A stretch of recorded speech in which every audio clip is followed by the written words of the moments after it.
Ink ribbon. Lara Croft is beloved and admired for many reasons: her looks, her attitude, and of course, her wealth.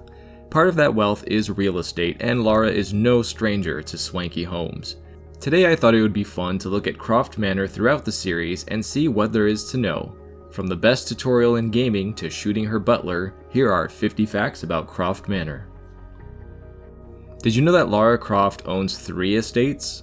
As seen in Tomb Raider Legend, when visiting Croft Manor, sometimes on the loading screen you'll see texts confirming that Lara has 3 Abingdon homes. This information can also be seen in the game when checking the PDA database. While this has not been confirmed, this could mean that the manor from the PS1 era is still within Lara's possession, and one day we could return to that version of her home. The original manor was based on Tudor-style design and was likely inspired by the Tudor Manor in Compton Wynyates, a country house in Warwickshire, England. When placed side by side with the manor from the FMV, you can see the similarities between them. The Abingdon estate seen in the Legend and Reboots timeline has its exterior based on the famous Hatfield House located in Hertfordshire, England. This came about after the release of the Tomb Raider movies that used Hatfield House for the set of Lara's home. Taking inspiration from this, the creators modeled Lara's home after that movie, including some of the movie's interior design for the manor. While the reboots had a revised interior, the manor's exterior was kept pretty much the same.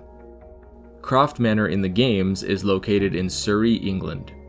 The real Abingdon estate is located north of Surrey in the county Oxfordshire. Her address is 142 Abingdon Road, Guildford, Surrey, England, AL9 5QN. However, the postcode is that of the real Hatfield House, which is not located in Surrey. Her home costs a staggering $37 to $43 million, or 31 to 35.7 million pounds. The Hatfield House Croft Manor has an estimated 75,000 square feet of space. In each game's timeline, Lara's home houses many of her artifacts that she has plundered and collected from across the globe during her travels. Fortnite had a level called Mystery at Croft Manor and featured Lara and her home. In the Tim Burton Batman films, the interior of Hatfield House was used for Wayne Manor. Interesting to think that Lara and Batman technically live in the same house. Croft Manor gets a mention in the 2002 film Ali G in the House. The Great Hall is exactly like the one in Lara Croft's house, you know, in Tomb Raider 2 on PlayStation. There was a sci-fi commercial where Lara can be seen playing Pong in her music room from the classic manor.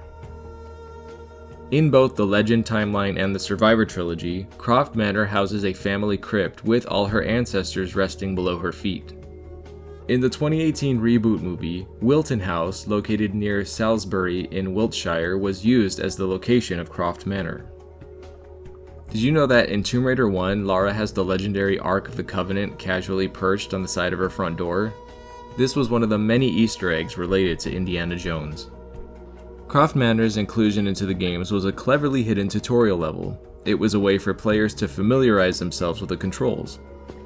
In the Tomb Raider 2 hedge maze, the switch located in the middle sits between 2 Incan statues that can be found throughout the Tomb Raider 1 Peru levels. During the last level of Tomb Raider 2, titled Home Sweet Home, Croft Manor is stormed by the remaining members of the Fiamma Nera cult. A similar event plays out in the first Angelina Jolie movie. Her Tomb Raider 3 manor houses some nice surprises such as a vault and a quad bike racetrack. This edition replaced the hedge maze from Tomb Raider 2. In her trophy room, artifacts from past adventures can be found, which include fragments of the Scion of Atlantis, the Dagger of Jean, the Iris from Tomb Raider 4 and 5, a nod to the Raiders of the Lost Ark with the golden idol that is actually a developer Easter egg, and of course a mounted T-Rex head. Did you know you can get the quad bike out of the racetrack area with a very precise jump?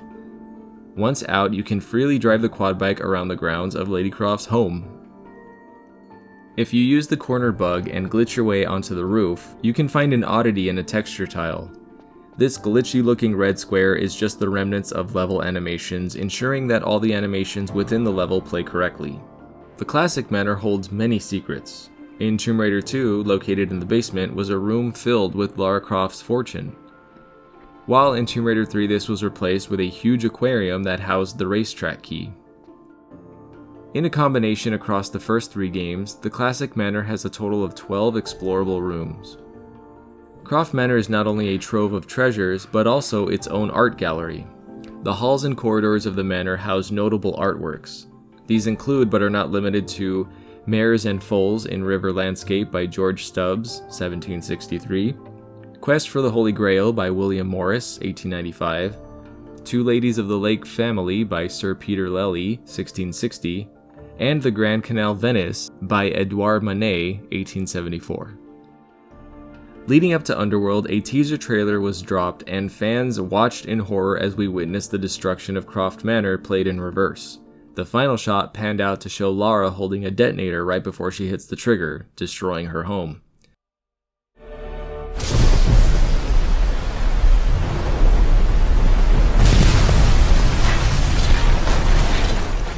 In Lara's bedroom, the walking wardrobe is adorned with skulls. These are a direct reference to the Angelina Jolie movie, as the same skull is on her belt buckle.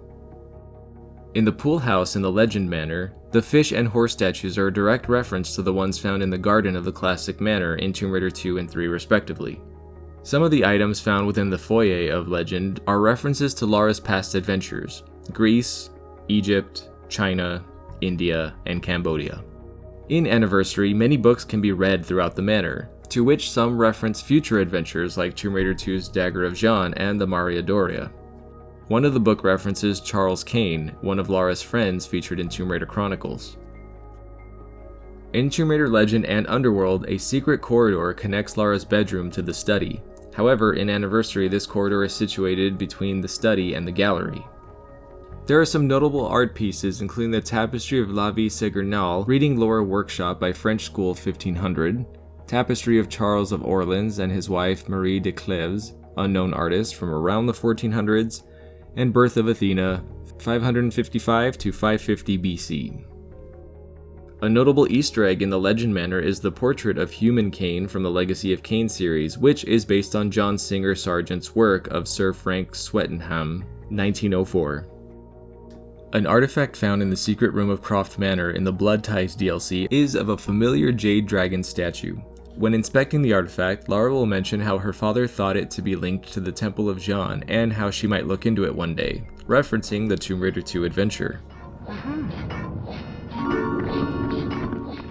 Did you know Shadow of the Tomb Raider had a planned explorable Croft Manor DLC? Before it was removed, there were 8 DLC slots, 7 of which were planned DLC that came out with the Season Pass. Audio files extracted from a PC version of the game expose us to what this DLC could have entailed, including a classic Tomb Raider style tutorial with Lara teaching the player basic controls just like Tomb Raider 1. This looks like fun. I wonder where Winston is with my tea. Wow, impressive. Sorry about the state of this room. I haven't renovated in 20 years.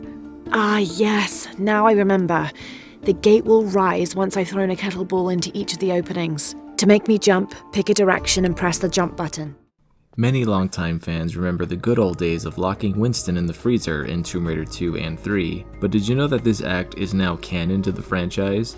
In Rise of the Tomb Raider Blood Ties DLC, while exploring the manor you can come across a penned letter from Winston to Lara's father informing him of Lara's mischief of locking him inside the walking freezer.